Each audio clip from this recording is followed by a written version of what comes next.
ഈ ചെറു ക്ലാസ്സിലെ കുട്ടികൾ ഇങ്ങനെ കളിച്ചുകൊണ്ടിരിക്കുന്നതും അവർ കളിക്കാനുള്ള ഉപകരണങ്ങളും മറ്റ് സൗകര്യങ്ങളൊക്കെ കണ്ടപ്പോൾ നമുക്കും കുട്ടിപ്രായത്തെ പറ്റിയിട്ടുള്ളൊരു ഓർമ്മ നമ്മുടെ മനസ്സിലേക്ക് കടന്നു വരികയാണ് നമുക്കുള്ളത്. ഞങ്ങളൊന്നും പഠിക്കുന്ന കാലഘട്ടം പോലെയല്ല ഇപ്പോൾ എന്നതാണ് ഇതിൻ്റെ സവിശേഷത. ഇപ്പോൾ ശിവദാസ് ഇവിടെ പഠിച്ച കൊല്ലം എനിക്ക് ഓർമ്മയില്ല. 1ാം ക്ലാസ്സിലൊക്കെ പഠിച്ചിട്ടുണ്ടെങ്കിൽ 58 കൊല്ലത്തിലാണ്. പണ്ട് ഞങ്ങളൊക്കെ പഠിക്കുമ്പോൾ 4 കാലുള്ള ഒരൊറ്റ ബെഞ്ചുള്ള സ്കൂളുണ്ടായിരുന്നില്ല അന്ന്. കാരണം ഒരു കാലം എപ്പോഴും ഒട്ടിയിട്ടും കുഴപ്പത്തിലേക്ക് നിൽക്കും. മര്യാദയ്ക്കൊരു ബ്ലാക്ക് ബോർഡ് ഉണ്ടാവില്ല.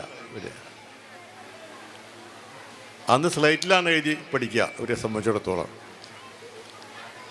ഇന്നിപ്പോൾ അങ്ങനത്തെ ഏതെങ്കിലും ഒരു സ്ഥാപനമുണ്ടെങ്കിൽ ഏതെങ്കിലും കുട്ടി കടന്നു വരുമോ? വിദ്യാഭ്യാസ സ്ഥാപനം മെച്ചപ്പെടുത്തുന്നതിന് വേണ്ടിയിട്ടുള്ള സംവിധാനങ്ങൾ നല്ല രൂപത്തിലേക്ക് വരണം. നമ്മുടെ സ്വകാര്യ മേഖലയ്ക്കകത്തായാലും ഗവൺമെൻറ് മേഖലയ്ക്കകത്തായാലും.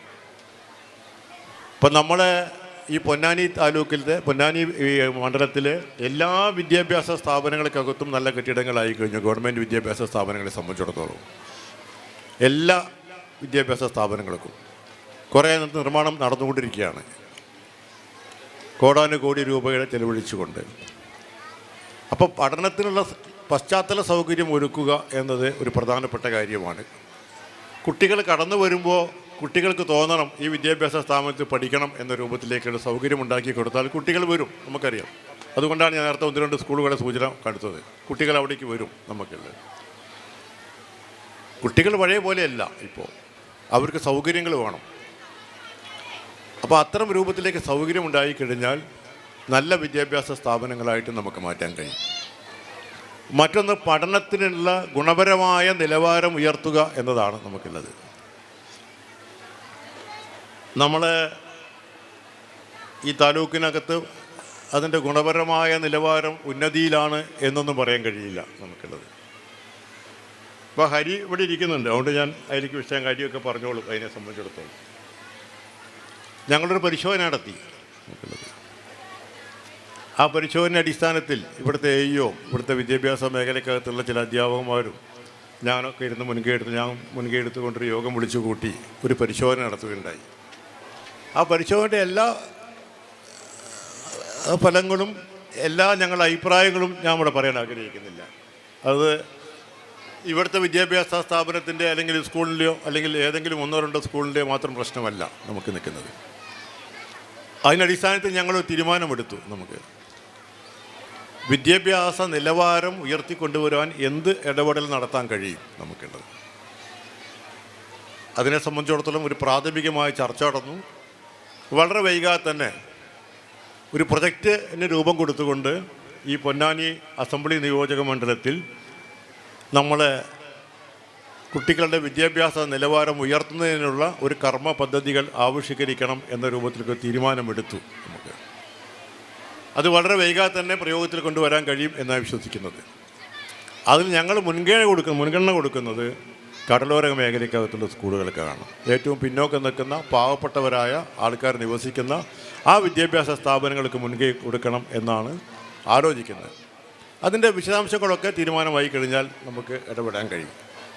അതിന് അധ്യാപകന്മാരുടെ, രക്ഷാകർത്താക്കളുടെ, തദ്ദേശ സ്വയംഭരണ സ്ഥാപനങ്ങളുടെ എല്ലാവരുടെയും പിന്തുണ ഉണ്ടാവും. അങ്ങനെ നമുക്ക് ക്രമേണ മറ്റ് പലരുമായി മത്സരിക്കാൻ ശേഷിയുള്ള തോതിലേക്ക് നമ്മളെ കുട്ടികളെ വളർത്തിയെടുക്കുന്ന ഒരു പരിപാടിക്ക് തയ്യാറാക്കാൻ കഴിയണം നമ്മൾ. ഇപ്പോൾ ഒരൊറ്റ കാര്യം മാത്രമേ ഞാൻ പറയുന്നുള്ളൂ. ഈ പൊന്നാനി താലൂക്കിനകത്തുള്ള വിദ്യാഭ്യാസ നിലവാരത്തിനെ സംബന്ധിച്ചിടത്തോളം വിദ്യാഭ്യാസ വിചക്ഷണന്മാർ, വിദ്യാഭ്യാസ ഉദ്യോഗന്മാർക്കൊക്കെ വിമർശനപരമായ ഒരു അഭിപ്രായമുണ്ട്. അത്രമാത്രമേ ഇപ്പോൾ ഞാൻ പറയുന്നുള്ളൂ. അതിൻ്റെ കണക്കും കാര്യമൊക്കെ പിന്നെ നമുക്ക് സൂചിപ്പിക്കാം. അത് ഇവിടെ അല്ലേ, ഈ താലൂക്കിൻ്റെ മൊത്തത്തിലുള്ള കാര്യമായിട്ട് ഞാൻ കിടക്കുന്നില്ല. എന്തായാലും നമ്മുടെ ആനപ്പടിയിലെ സ്കൂള് വളരെ വിഷമത്തിന് ഇവിടെ സൂചിപ്പിച്ചു. ഞാനിവിടെ ആദ്യം കുറച്ച് ദിവസങ്ങൾക്ക് മുമ്പ് കടന്നു വരുമ്പോൾ ആകെ വെള്ളം കെട്ടി നിൽക്കുകയാണ്. നല്ല മഴക്കാലമാണ്. നമ്മുടെ പാവപ്പെട്ട കുട്ടികളെ സംബന്ധിച്ചിടത്തോളം രോഗങ്ങൾ പടർന്നു പിടിക്കാൻ സാഹചര്യം ഉള്ളൊരു ഘട്ടത്തിൽ ആണ് നമുക്കുള്ളത്. അപ്പോൾ നമ്മൾ ഡിസാസ്റ്റർ മാനേജ്മെൻറ്റിൻ്റെയൊക്കെ യോഗം വിളിച്ചു കൂട്ടി ഡോക്ടർമാർ അടക്കം ഇവിടെ വന്ന് ആ യോഗത്തിൻ്റെ തീരുമാനപ്രകാരം ആണ് നമ്മൾ ഈ മണ്ണിടാനൊക്കെ എല്ലാവരും സഹായത്തോടു കൂടി നമുക്ക് കഴിഞ്ഞത് നമുക്ക് ഉള്ളത്. അതുകൊണ്ട് അവസാനിക്കുന്നതല്ല, ഇനിയും മെച്ചപ്പെട്ട രൂപത്തിലേക്കുള്ള പ്രവർത്തനം നടത്താൻ ഇതിൻ്റെ മാനേജ്മെൻറ്റ് തയ്യാറാവണം. ഇവിടുത്തെ PTA അതിന് സഹായിക്കുന്ന നിലപാട് സ്വീകരിക്കണം. അങ്ങനെ മെച്ചപ്പെട്ട രൂപത്തിലേക്കുള്ള ഒരു വിദ്യാഭ്യാസ സ്ഥാപനമാക്കി ഇതിനെ മാറ്റാൻ നമുക്ക് കഴിയണം. അതിന് നിങ്ങളെ എല്ലാവരും കൂട്ടായ്മ ഉണ്ടായിരിക്കണം എന്ന് മാത്രം അഭ്യർത്ഥിച്ചുകൊണ്ട് ഈ പരിപാടിയുടെ ഔപചാരികമായ ഉദ്ഘാടനം നിർവഹിക്കുക പ്രഖ്യാപിക്കുന്നു. നമ്മുടെ സ്കൂളിൻ്റെ ഗ്രൗണ്ടിലെ വെള്ളക്കെട്ടിന് ശാശ്വത പരിഹാരം കണ്ട നമ്മുടെ MLA സ്കൂൾ സ്നേഹോപഹാരം നൽകാതിരിക്കുന്നു. സ്നേഹോപഹാരം ഏറ്റുവാങ്ങാൻ വേണ്ടി ബഹുമാനപ്പെട്ട MLA വളരെ സ്നേഹത്തോടു കൂടി ക്ഷണിക്കുകയാണ്.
നന്ദേട്ടനെ ആദരിക്കുന്നതിൻ്റെ ഭാഗമായി പൊന്നാട അണിയിക്കുന്നത് PTA പ്രസിഡന്റ് KVM കഫീൽ.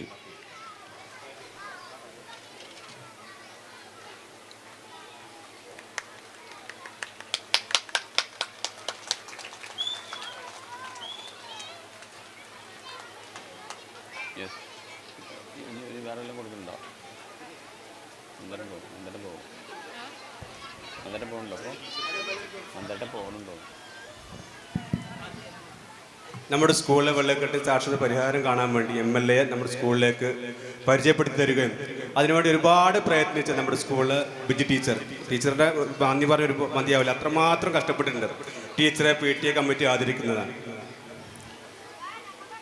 ഇവിടെ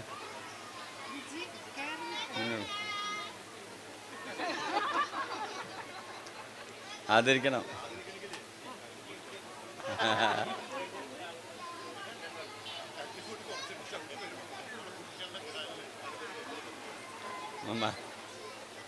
മഴക്കാലം കൂടി വരണം, അപ്പോഴല്ലേ മനസ്സിലാവുള്ളൂ. ചളി ചോട്ടിട്ട് പിന്നെ കുട്ടികൾ ഇന്റർലോക്കിലോ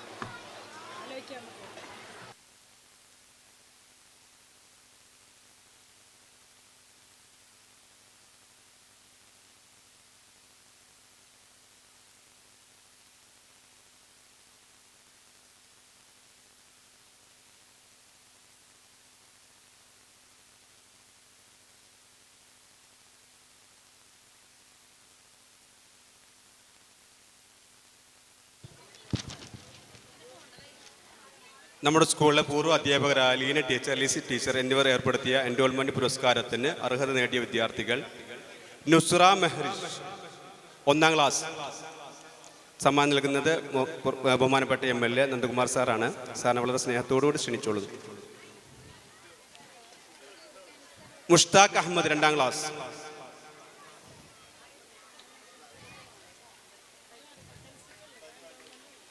Aisha Hana 3B. Kenza KV 4B.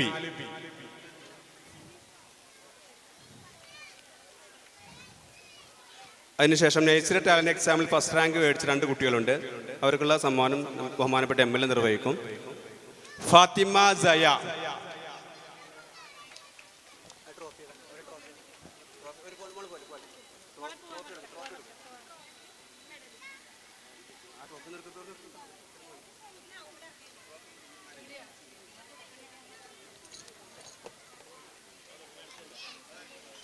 Ayana Fathima,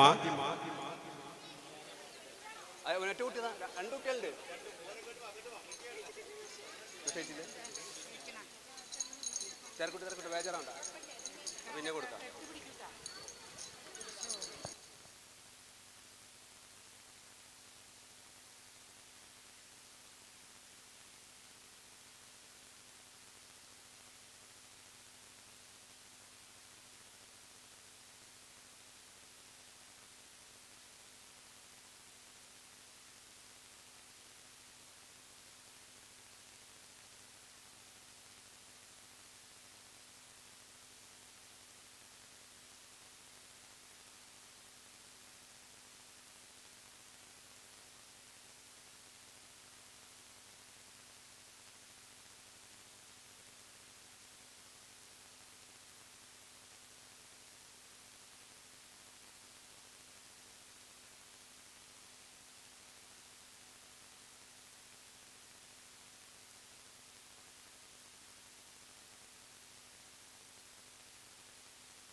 അധ്യക്ഷ പ്രസംഗം നിർവഹിക്കാൻ വേണ്ടി പൊന്നാനി മുനിസിപ്പൽ ചെയർമാൻ ശിവദാസ് ആറ്റുപുഴ സാറിനെ വളരെ സ്നേഹത്തോടുകൂടി ക്ഷണിക്കും.